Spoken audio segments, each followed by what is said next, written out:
दिखाई दिया और जहां थल है वहां जल दिखाई दिया।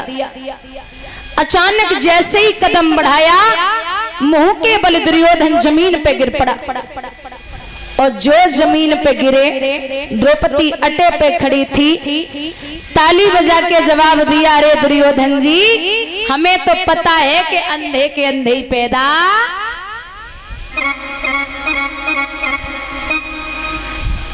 दादा इस जबान से अगर आप अच्छा नहीं बोल सकते तो बुरा बोलने की कोशिश मत करिए। अगर आपको लगता है कि सामने वाला इंसान बहुत अच्छा है, बहुत बढ़िया होगा, ये आपको गलत फहमी बसी हुई है अंदर, तो बस उसे बोलने का मौका दे दो, बोलने दो। जितना सामने वाला बोल रहा है आप सुनते रहो, फिर पता चल जाएगा कि वो कैसा है। और औरत अगर कड़वा बोल दे तो फिर तो बहुत बड़ी बात है, वो बात वर्षी की तरह काम करती है। दुर्योधन उन्हीं पैरों लौट आया, आकर के जवाब दिया है मामा शकुनी से कि मामा हमें द्रौपदी ने ऐसे वचन बोले हैं जो हमारे मन से नहीं निकल रहे, तो क्या करें? आपके पास कोई उपाय हो तो वो आप करें, है ना? क्या? अरे भांजे तुम चिंता क्यों करते हो, आओ आज जुए का खेल हो जाए। पांचों पांडवों को बुलाया गया, बैठा लिया, जवाब दिया धर्मराज ने कि मैं जुआ नहीं खेलता, क्योंकि जुआ खेलना ठीक नहीं है। बर्बादी के तीन ही रास्ते हैं, जुआ, सट्टाबाजी और शराब। खुद पे खुद आदमी बर्बाद हो जाएगा।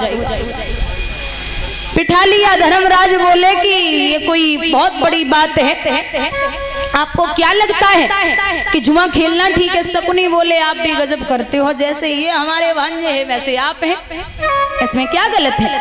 आइए, पांचों पांडवों को बिठा लिया,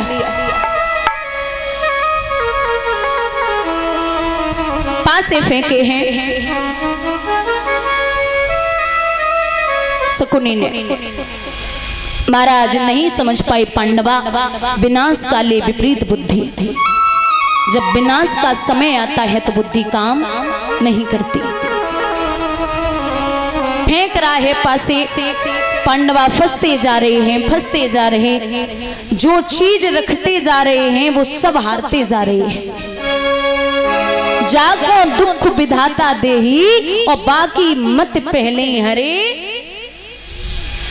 महाराज सब कुछ हारने पे आ गए, अंत में मैया द्रौपदी का नंबर आया तो जवाब दिया है शकुनी ने कि द्रौपदी को भी रख दो। धर्मराज बोले आप कैसी बात करते हैं? अरे औरत कोई जुआ में रखने वाली चीज है? आप धन से, खेती से, पैसे से, किसी भी चीज से जुआ खेल सकते हैं, लेकिन औरत को रख के कौन जुआ खेलता है भाई?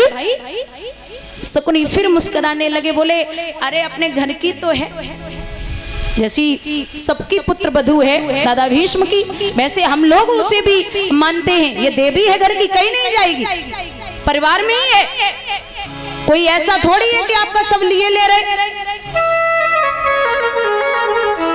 मैया द्रौपदी को जब रखा, और दादा लिखते हैं विद्वान कि नकली धनवानों की पहचान है खोका और पेटी।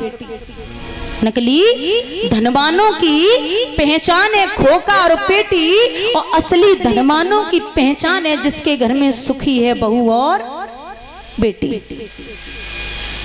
बेटी के लिए यहाँ तक लिखा है कि बेटा आन है तो बेटी सम्मान है, बेटा सुर है तो बेटी तान है, बेटा गंगा है तो बेटी धार है, बेटा दीपक है तो बेटी चिराग है। उड़ाए जाते हैं बेटे, उड़ जाती हैं बेटियां, लाड़ लड़ाए जाते हैं बेटे, लाड़ लड़ जाती हैं बेटियां, खिलाए जाते हैं बेटे, लेकिन खिल जाती हैं बेटियां। आजकल लोगों के घर में एक बेटा हो जाए मतलब पहली संतान, तो कहते अब तो हम बड़े सुखी हैं, अब तो बेटा हो गया, अब बेटी की जरूरत नहीं है।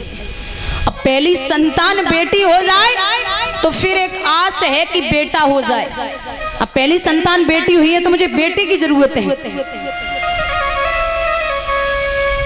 एक बात बताइए, अगर 4 बेटे किसी के घर में हो या 3 बेटे हो या 2 बेटे हो, बेटियां 9, तो फिर बेटों की ऐसे ही सब सोच ले तो बेटों की शादियां कहां से करोगे?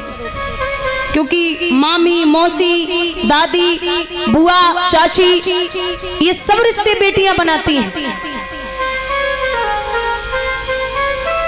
आज भी अगर कलयुग में देखा जाए तो कहते हैं बुजुर्गों कि 4 बेटों को एक मां पाल सकती है, लेकिन 4 बेटे बड़े होके एक मां को नहीं पाल रहे। सबका बंटवारा है, बोले 3-3 महीने सबके पास रहेगी। मैं अकेला नहीं रख सकता, मुझको अकेला नहीं रखना है। माँ तो वो है, अगर माँ बीमार भी हो और खाना बना रही हो, बच्चा धोखे से पूछ ले मैया तुझे बुखार है, तो माँ बोलती नहीं लाला बुखार नहीं है, वो क्या है ना अभी खाना बना के बाहर आई हूं तो शरीर गर्म हो गया। माँ के लिए यहाँ तक लिखा गया कि एक बच्चा जब अपनी माँ को वृद्धा आश्रम छोड़ के आता है शादी के बाद वृद्धा आश्रम छोड़ा, 20 साल तक माँ वृद्धा आश्रम में रही। उसके बाद जब मौत की घड़ी नजदीक आई तो माँ ने बच्चे को फोन किया, बोले बेटा मिलना था, कुछ बात करनी थी। पहुंचा बेटा, बोले हाँ माँ क्या बात करनी है? बोले लाला जिस कमरे में तूने मुझे रखा था उस कमरे में गर्मी बहुत है, पंखा लगवा दे। तो बच्चा हंस के जवाब दे रहा कि अब तो तू मरने वाली है, मुश्किल से 2 दिन, 1 दिन, 2-4 घंटे, पता नहीं कितनी जीवित रहेगी, अब तो पंखे की क्या जरूरत है? तो माँ बोलती लाला मैं जानती हूँ कि मैं मर जाऊंगी, लेकिन हमारे जीते जी पंखा लगवा दे, कल तेरे बच्चे यहाँ छोड़ने आए तो मेरे बेटे को यहाँ गर्मी लगे। क्योंकि आज तू मुझे छोड़ के गया, हमने तो 20 साल काट ली, लेकिन कल जब तेरे बच्चे यहाँ तुझे छोड़ने आए तो मैं ये चाहती हूँ कि हमारे जीते जी तू पंखा लगवा दे ताकि हमारे बेटे को कभी तकलीफ न हो। अरे आप कितने भी अनर्थ कर लेना, मथुरा, वृंदावन, दाऊजी, वर्षा ने, गोकुल, श्री वैष्णो देवी, हरिद्वार, हर जगह तीर्थ करके आइए, अगर माँ बाप घर में परेशान है तो ये समझ लेना कि वो धर्म किसी काम के नहीं है। कुछ लोग, हमने कुछ बहुएं देखी हैं, वो सुबह ही उठेंगी, बोलेंगी कि 7-8 बजे, 9 बजे, 10 बजे।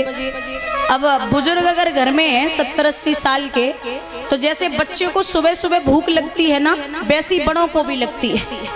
बुजुर्ग हो जाते उन्हें भी वैसी भूख लगती है, तो उन्हें सुबह ही सुबह चाय नाश्ता खाना चाहिए होता है। अब बहू बैठी है सुबह सुबह कह रही जब तक पूजा नहीं होगी, जब तक हमारे गोपाल जी नहीं खाएंगे, हम स्नान नहीं करेंगे, तब तक आपको भोजन नहीं मिल पाएगा, हमारे ठाकुर जी खुश हो जाएं। अरे जिंदगी भर पूजा करिए, और ठाकुर जी के चक्कर में अगर आप भोग लगाने के लिए, हम ये नहीं कहते कि भगवान को मत मानो, लेकिन आप उनके चक्कर में अगर सास ससुर या माँ बाप को भूखा रख रहे हैं तो ये पूजा किसी काम की नहीं है और ना लगने वाली है। आप जिंदगी भर पूजा करिए।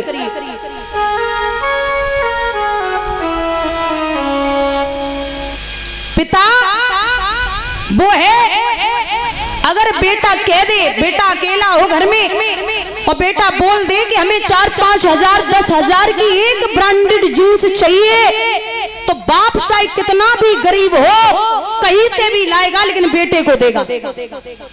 आप खुद कमाएंगे तब पता चलेगा कि पैसा क्या होता है। एक होती है आप कमाई, एक बाप कमाई और एक पाप कमाई। सबसे अच्छी होती है आप कमाई। जब खुद कमाओगे तो बाप के पैसे पर ये फर्क नहीं पड़ता, आप दुनिया में कहीं भी चले जाए, लोग पिता जो होते हैं ना वो बच्चे के नाम से जाने जाते हैं। जैसे नाम हो गया आपका तो लोग ये सब कह देंगे कि ये फलाने का बेटा है, ये फलाने की बेटी है। आप कहीं भी समाज में खड़े हो, लेकिन गर्व तो तब हो जब आप समाज में खड़े हो और आपके सामने कोई ये बोल दे कि फलाने का पिता वो है।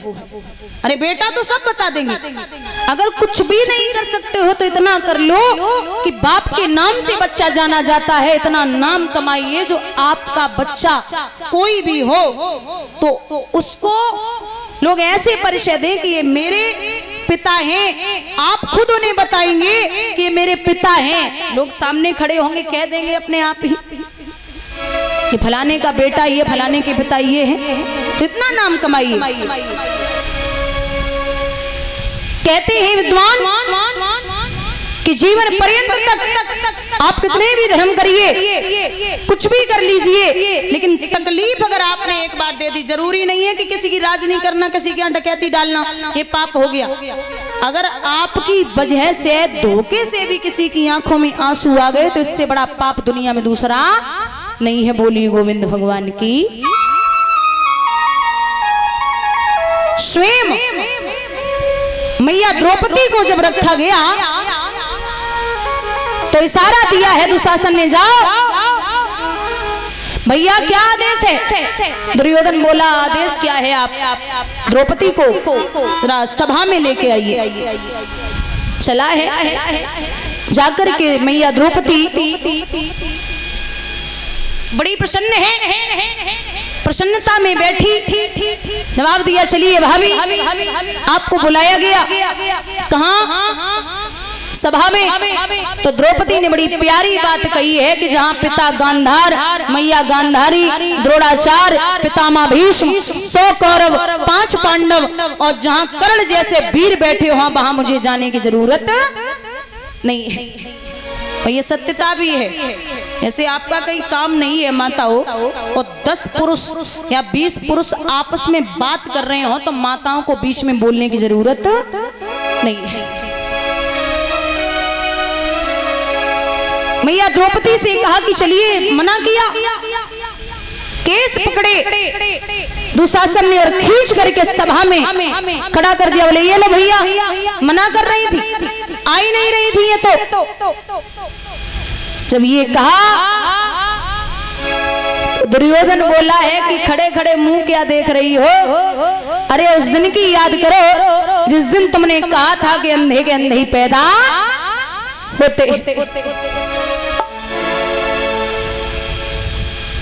जब समझा दिया तो कहने लगी है द्रौपदी की, अरे दुर्योधन जी आप कैसी बात करते, ये परिवार की बात है, आप भी उस बात को लेके बैठे, अरे जाने दो ना। बोले ऐसे कैसे जाने दूं, अरे दुशासन इसकी साड़ी उतार और नगिन अवस्था में करके हमारी जंघा पर बिठा दे। पैरों तले जमीन खिसक गई। मैया द्रौपदी टकटकी लगा करके महाराज पिता गांधार और मैया गांधारी का चेहरा देख रही। अरे ओ माँ, ये तेरे बेटे कैसी बात कर रहे हैं? 5 पांडव सामने बैठे। मैया द्रौपदी ने कहा कि महाराज ये बताइए, एक पिया की पत्नी पिया को प्राणों से ज्यादा प्यारी होती है और मैं यहाँ 5 पतियों की पत्नी हूँ, कोई जबान नहीं खोल रहा। दुर्योधन बोला ये दास बने बैठे, ये एक भी नहीं बोल सकते। महाराज कहते हैं कि जब एक भी वहां बोलने वाला नहीं है, 5 पति, प्रसंग उठा कि द्रौपदी के 5 पति क्यों थे? तो लिखते हैं विद्वान की एक समय मैया द्रौपदी ने भोले बाबा की तपस्या की। बाबा प्रसन्न हुए, बोले क्या चाहिए? जवाब दिया कि महाराज ऐसा वर चाहिए। कैसा? बोले धर्म को मानने वाला हो, बहुत ही बलवान हो, कीर्तिमान हो, बुद्धिमान हो और बहुत सुंदर हो।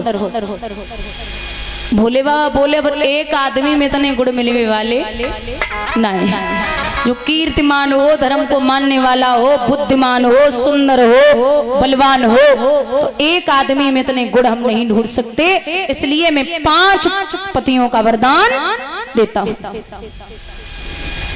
बार बार इधर उधर भाग रही है। तो मैया द्रौपदी ने एक बात कही कि आप कुछ भी कर लें, आप कैसे भी कुछ भी करना चाहें, साड़ी को उतार दो, लेकिन इतना याद रखिए कि मैं आपकी कुल वधू हूं। पितामह भीष्म की तरफ इशारा करके बोली है द्रौपदी